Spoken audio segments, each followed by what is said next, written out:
At 2:13 on a Tuesday, a man I'd never met knew my name and my lunch break. That was the moment a small favor stopped feeling harmless. I worked the register at a home goods store off Kennedy in Tampa. Candles, throw pillows, seasonal displays that kept changing faster than the weather. It was slow, the kind of humid afternoon where the AC never caught up. I was counting gift bags when he walked in. Average polo, average smile, the look of someone who thought showing up counted as effort. He didn't browse. He came straight to me like I was an appointment he confirmed. Here's the thing about boundaries. People love them in theory. In practice, they treat your time and privacy like coupons, free to hand out if it makes them look generous. The friendly type does it most. They believe connection is charity, and they offer yours. If you're cautious, you learn to notice the tiny tells, the way someone uses your first name too soon, or references your schedule like it's public info. You felt that chill. It's not danger. It's disrespect wrapped in enthusiasm. "Hey, Alyssa," he said, resting his elbows on the counter like we were already mid-conversation. "Maya said we should meet. She said you're on lunch at 2:30. He wasn't creepy. That almost made it worse. He was confident in the permission he thought he had, like a neighbor stepping through your door because it was cracked an inch. He mentioned the trivia group at Hattrick, how he and Maya hit it off as friends, how I seemed like his vibe. Every sentence turned my friend's name into a hall pass. I kept it polite. Retail smile, neutral tone, the armor you wear when a boundary has already been crossed. I told him I couldn't talk while on shift. He nodded, unfazed, and slid a business card across the counter. "Shoot me a text when you're free," he said. "Maya said you'd probably be cool with that." He left like he'd just completed an errand, not like he'd stepped into the middle of my workday without invitation. The bell over the door chimed, the AC hummed, and the store went back to smelling like eucalyptus candles. But something in me stayed braced, the way you do after a near miss in traffic. I'm forgiving by default, sometimes to my own detriment. Still, even the forgiving keep inventory. I set the card under the counter and typed a message with hands that were steadier than I felt. "Did you give someone my number? We need to talk." Then I put my phone face down. Forgiveness is a choice, so as pretending it didn't happen, I wasn't going to pretend. Maya pinged me back in under a minute. "Yes, he's nice, right? Don't be mad. Thought you two would click." There's always a connector in every friend group, the one who treats introductions like a love language. She measures success by how many names she can braid together. It's generous. And it's dangerous. Connectors forget that safety isn't a group project. They hand out bridges and expect you to be grateful for the shortcut. I sent, "He showed up at my job. Please don't give out my number." Then I pulled the card back out. Ethan Cole, a Tampa area code and a tagline under his name like this was networking, not my lunch break. Retail runs on rules. No personal visitors on shift. No backroom tours. No arguing with customers in front of other customers. Boundaries are in the handbook because not everyone has them at home. I told Denise, my manager, what happened in 2 sentences. She listened, steady as ever, then said, "If he returns, loop me." She didn't overreact. That calm is what leadership looks like in regular life. You've seen it. The person who doesn't make your problem bigger just to prove they care. On lunch, I called Maya by the loading dock where the air smelled like cardboard and hot asphalt. She answered with a smile I could hear. "He's harmless," she said. "We met at trivia. He likes houseplants and bad coffee." I figured. I cut in, soft but firm. "You figured I'd be fine." You know the logic. You tell yourself it's no big deal because nothing obviously bad happened, but no harm yet isn't consent. It's luck. People who pride themselves on being easygoing often spend that currency for you, like you owe them chillness you didn't authorize. "I'm sorry if it felt weird," she said, and I heard the hinge in that sentence. Sorry if. That tiny word shifts the weight back to you, like your reaction made it a problem. I took a breath. "It was weird. Don't give out my number again. Also, please tell him not to come by my store." She went quiet, then sighed. "Okay, I didn't think it through. The good part about connectors is they course correct fast when you draw a clear line. They test fences, yes, but they usually respect them once they see they're real. You have to build the fence first." Back inside, I took a photo of the card and emailed it to myself with a 2-line note. Not because I expected drama, but because record keeping is how cautious people keep breathing easy. I slid the actual card into the drawer. Eli, My favorite coworker wandered over and asked if I wanted his extra granola bar. Normal moments are anchor points. You return to them to remind yourself you aren't overreacting. At 3:41, my phone buzzed with a notification that wasn't from Maya. Message request, it said. The preview showed a name that matched the card. The message request preview showed 2 lines. Hey, it's Ethan from the store. Maya gave me your number. Hope that's okay. People often think transparency is consent. If they say where they got your info, they believe the disclosure earns them a pass. You've seen this. The receipt becomes the permission slip. It isn't. I opened it because avoiding doesn't fix patterns. It only delays them. I typed slowly, the way you do when you want clarity to land. Please don't contact me. Don't come to my job. If we ever talk, it will be because I initiate it. That's the tone cautious people practice. Neutral, specific, no apology baked in. The forgiving part of me wanted to soften it with a smiley. I didn't. When you bend your boundary to sound nicer, you teach the other person where to push next time. You've done it before. We all have. He replied with 3 messages in a row, the digital version of leaning back on the counter. Got it. Totally understand. Then, I'm actually nearby picking up lunch on Kennedy.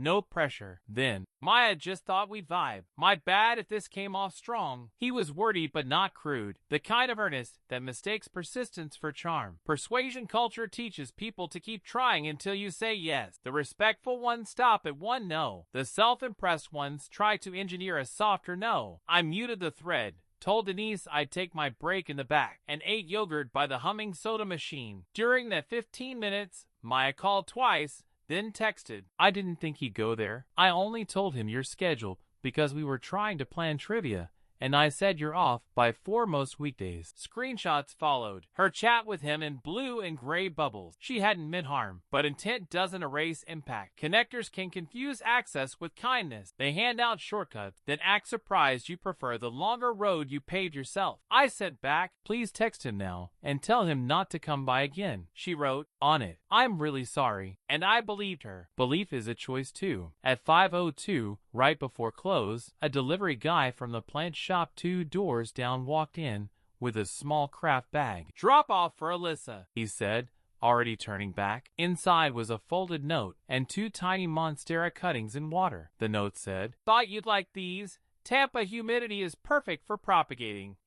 No phone number this time. No ask. Just a gift that relocated the boundary I'd drawn. It wasn't sinister. It was presumptuous. That's the category that messes with you most. Behavior that isn't quite wrong, just wrong for you. Denise looked at me, eyebrows up. Want me to hold that in the office? I nodded. Please. And could we add a note to the shift log? No personal deliveries accepted for me. The store lights were already humming toward night mode. I locked my till and felt the small weight of the bag I wasn't taking home. Choices multiply when you stop pretending a line isn't there. The next morning, I walked 2 doors down to the plant shop with the craft bag. The owner recognized it immediately and gave me the kind of sympathetic look people reserve for awkward gestures. I paid for a return delivery and asked them to put a note on my customer profile. No personal drop-offs to my workplace, ever. Gifts are polite ways to relocate lines. They look like kindness, but they move the conversation to their turf. You know the trick. If you accept the object, you accept the terms it came with. I wasn't accepting either. Back at the store, I added a clean, boring layer of structure. Denise logged the incident, printed a 1-sentence memo for the shift binder. No personal packages for Alyssa. Redirect to office. And reminded everyone not to confirm staff schedules to callers. Retail safety isn't dramatic. It's procedural. The sign-in sheet, the buddy walked to the car after close, the way we say, did I help you find something? Like a password, she told me. If he steps in again, I'll handle it. And I believed her. Authority is best when it's unexcited. It tells your nervous system, you're not alone, and this has rules. I met Maya on my lunch by the river where food trucks line up and metal tables burn your elbows. She came in fast with an apology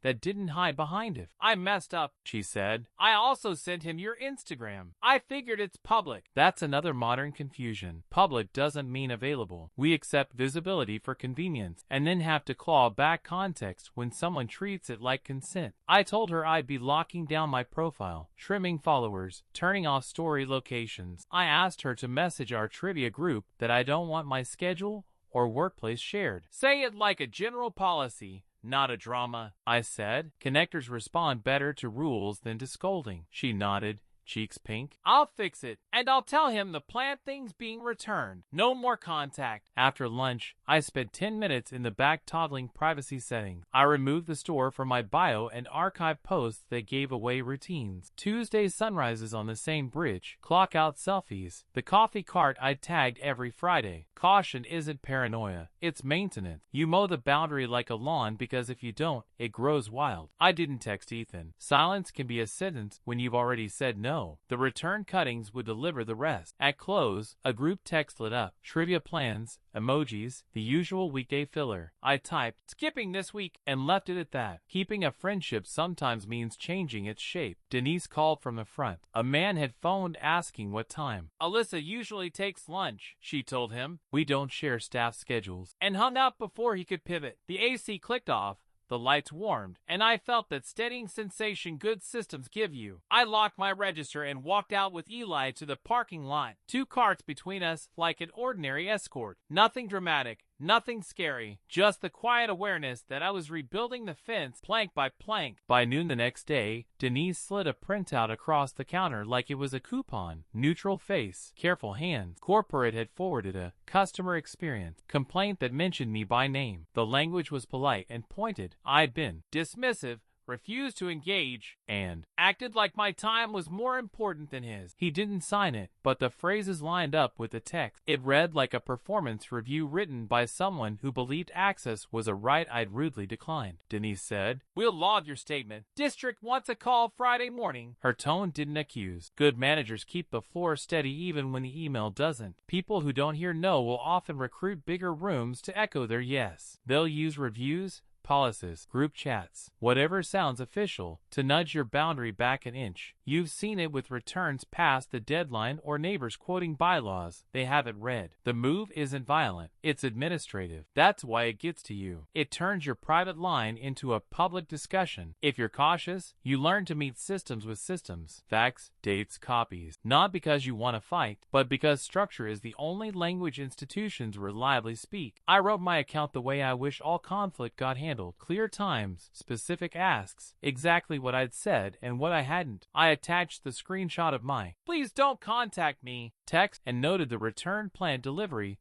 with the shop's receipt. Denise uploaded everything to the incident tracker and added a shift note, any further contact to be routed to management. It felt dry and adult, and slightly ridiculous, like filling out a form to prove water is wet. But dry is where fairness lives. It keeps personalities from rewriting events. On break, I texted Maya the corporate screenshot. She called immediately, words tumbling. I told him to drop it. I told him I messed up. He said you embarrassed him at the counter. He thinks the review is just feedback. There's that other word people use when they want power without owning it. Feedback sounds helpful even when it's punishment. I said, ask him to remove it. Silence, then a small, I will. She added that she'd already posted to our trivia thread a general reminder about not sharing schedules. I thanked her. Gratitude can be honest and small at the same time. By close, the review had been edited, my name gone, the tone softer, but the bruise was still there, like a thumbprint in clay that hadn't quite set. District emailed a calendar invite for Friday at 9:30 a.m. I accepted and felt my shoulders drop a fraction. Systems were moving, not toward drama, just toward closure. Eli locked the front door and asked if I was still coming to trivia. I told him no and didn't offer a reason. Sometimes you let a circle shrink a size so your breathing room can grow. Walking to my car, I drafted a message to Maya that I didn't send yet. I need space for a bit. Forgiving is still a choice, so is pausing. I'd decide after the call. Friday at 9:30, I joined a conference call with our district manager, Caroline, and Marcus from loss prevention. They were all calm edges and bullet points. Caroline said reviews naming staff would be scrubbed on site. Schedules and breaks were confidential, full stop. Marcus outlined the playbook. If he appeared again, I'd step away and a manager would engage. If he called, staff would log it and transfer. No personal deliveries accepted. Escorts to vehicles after close as needed. It wasn't dramatic. It was policy spoken like a seatbelt. Boring until it keeps you from flying through the windshield. This is how institutions help when you give them something to hold. Not feelings, fact. Times, receipts,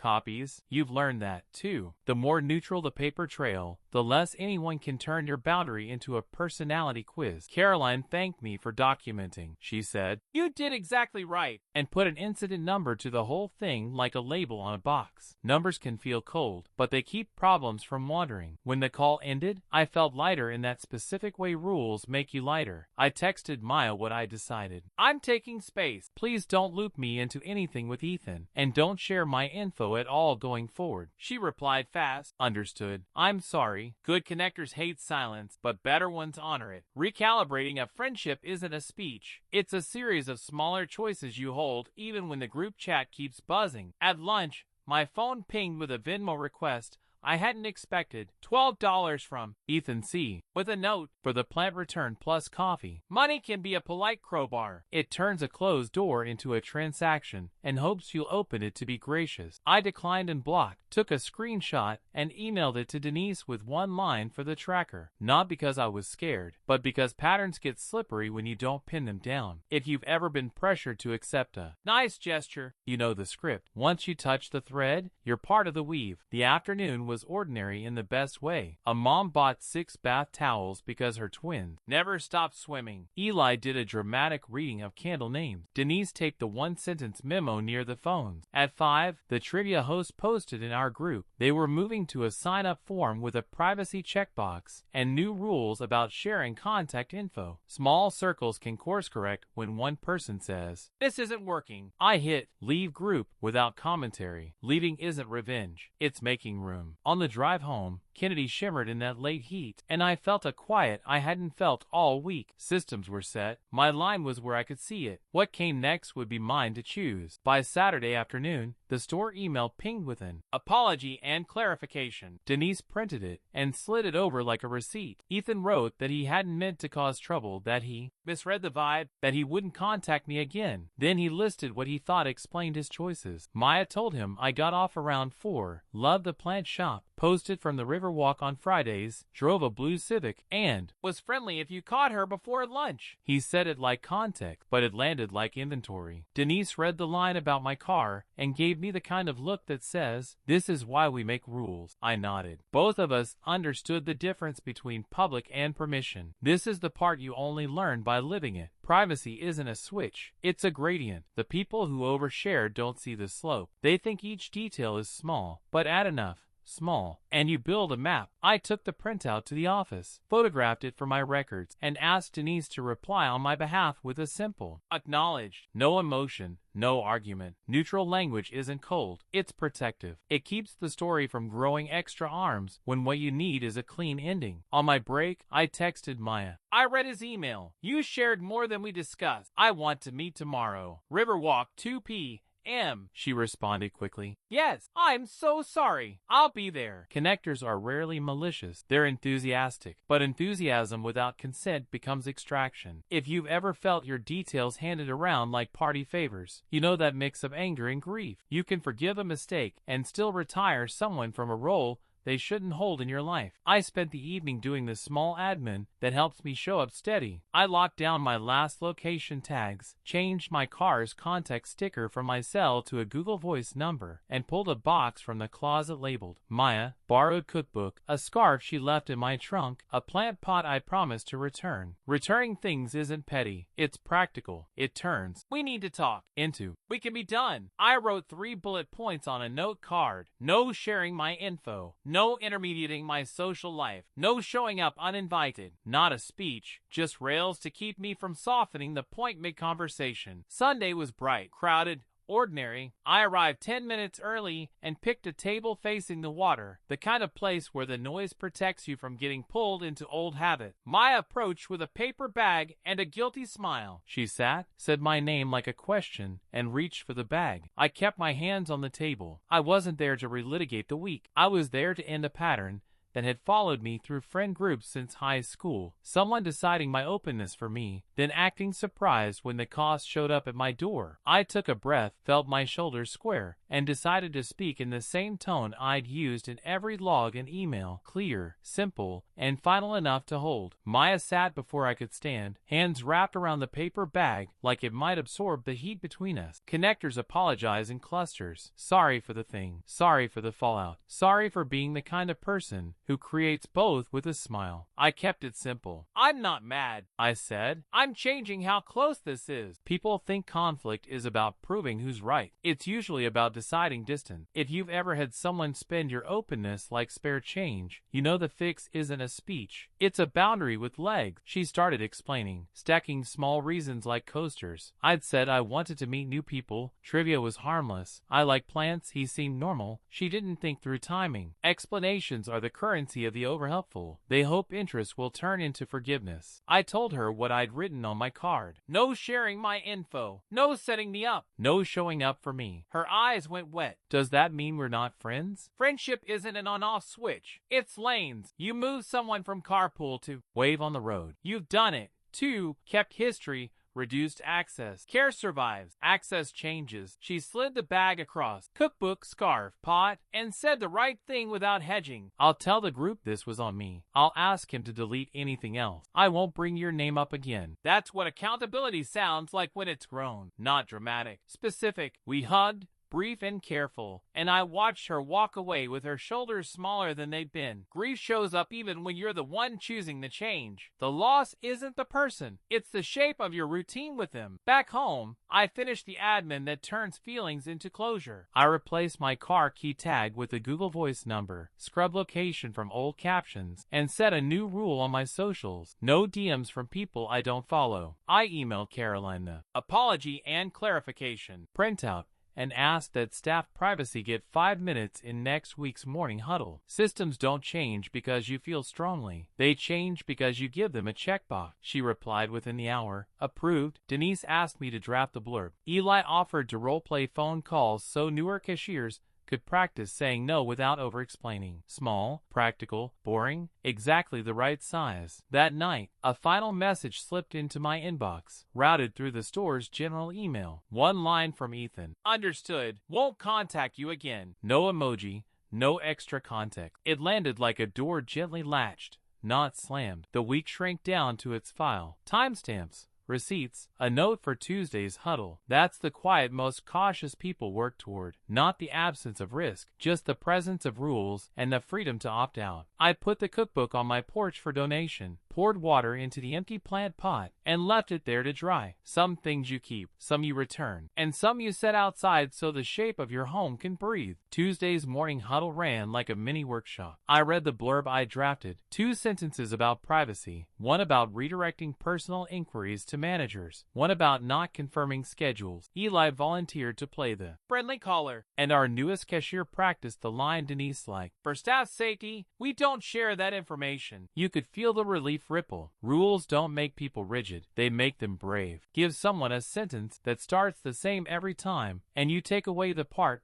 where they have to invent courage on the spot. An hour later, the phone test arrived in real life. A voice asked, cheerful and casual, what time I usually took lunch. Kayla, barely 3 weeks in, nailed it. For staff safety, we don't share that information. Can I help with anything on the sales floor? She let the silence hang and then logged the call, just like we'd practiced. That tiny moment mattered more than any email thread. You felt that click before, the one where a boundary goes from personal preference to store policy. It stops being about whether someone likes you and becomes about how the place runs. That afternoon, I took my break at the coffee truck on Howard. Tampa heat wrapped everything, but the shade was decent. Across the street, I spotted Ethan holding a plant bag. He noticed me, paused, then turned down the side street without a wave. No performative apology. No attempt to clear the air. Just distance, finally acted out. Respect isn't a feeling. It's behavior when nobody's watching. I exhaled and didn't realize I'd been half holding that breath since Tuesday. You don't need a big scene to feel closure. Sometimes you just need things to stop happening. Back at my place that evening, my phone lit with a trivia thread I'd left. Someone screenshotted Maya's post owning the mistake. Half the replies were supportive, half were the soft minimizers. It wasn't that deep. He meant well. This is what happens when everything is so private now. That chorus is familiar. It frames boundaries as attitudes instead of agreements. I didn't jump in. I texted Maya directly. I appreciate that you owned it in the group, she replied with a simple heart. The bag I'd returned sat empty on my counter like punctuation to a chapter. I drafted the message I'd been circling for days. Not a takedown, not a lecture. A clean, short statement. I care about you, but I need to step back. I don't want my info shared or my social life managed. I'm going to take a long break from the group and from us hanging out one-on-one. Wishing you well. I read it out loud to the quiet apartment. It didn't taste petty. It tasted accurate. Cutting ties isn't punishment. It's alignment. You move your life back into a shape you can live in. I didn't hit send yet. I set the phone face down, washed a couple dishes, and let the decision sit the way you let paint dry between coats so it doesn't bubble. Outside, the humidity pressed in. Inside, the air felt measured, like a room waiting for a final box to be carried out. I sent the message to Maya without rereading it. Clean lines, no padding. The dots pulsed, vanished, returned. Her reply was short and adult. I hear you. I'm sorry. I'll respect it. I archived our thread, removed her from my favorites, and let the empty spots sit. That's the aftertaste of boundaries. You lose some ease along with the risk. You don't get to keep both. At the store, Tuesday's huddle turned into habit. The blurb became a laminated card by the phone. Kayla handled 2 more. Friendly. Calls like a pro. And Denise added, no personal pickups. To our closing checklist, Caroline emailed that the incident file was closed and the review permanently anonymized. Systems don't love you. They hold for you. When they do, you get to stop bracing. I stood at the register and realized my shoulders weren't up by my ears anymore. Mid-afternoon, a customer asked if Alyssa still worked here because I'd helped her pick towels last month. I smiled, rang up her new card, and felt the difference between caution and fear. Caution is process. Fear is guessing. I wasn't guessing anymore. The plant shop owner popped in later to drop a receipt for the return. She'd put my note, no personal deliveries, on their wall. We've started telling everyone, she said. That's how culture changes, one boring sentence at a time. After close, I walked the Riverwalk out of habit and saw the trivia crowd under the string lights. Familiar voices rose and fell. I didn't duck or wave. I kept moving, not angry, just done. Endings look dramatic in movies. In real life, they're a route you no longer take. I felt the tug of what was good about Maya, the easy banter, the quick plans, and let the tug pass without following it. Missing something isn't the same as needing it back. At home, I rinsed the small terracotta pot I'd kept and asked Eli for a pot-hose clipping from the break room vine. I set it in water on my windowsill, no note attached, no message implied. Some things you decline because of how they arrived, not what they are. The kitchen went quiet in that friendly way rooms have when nothing's trying to cross your line. I blocked the trivia thread, deleted Ethan's email, and left Maya's contact where it was, grayed out but not erased. Forgiving stayed available. Access did not. It wasn't a victory. It was a choice I could live with.